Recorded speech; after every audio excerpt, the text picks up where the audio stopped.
तुम्हाला माहिती आहे हे पप्पा काय करत आहेत? तर आज आलो होतो आम्ही टाक्यामध्ये. कोकणात प्रत्येक जागेला नाव दिलेलं असतं. तर आत्ता आम्ही टाक्यात आलो आहे. लांजातून पप्पांनी काजूची रोपं आणली, तीच लावायला आलो होतो.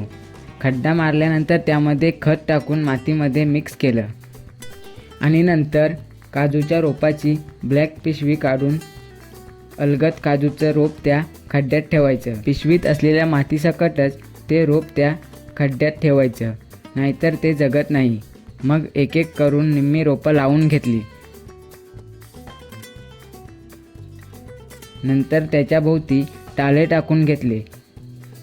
थोड्या टायमाने कोकणातला कोरा चाय प्यायलो. मग सर्व उरलेली रोपं लावायला सुरुवात केली.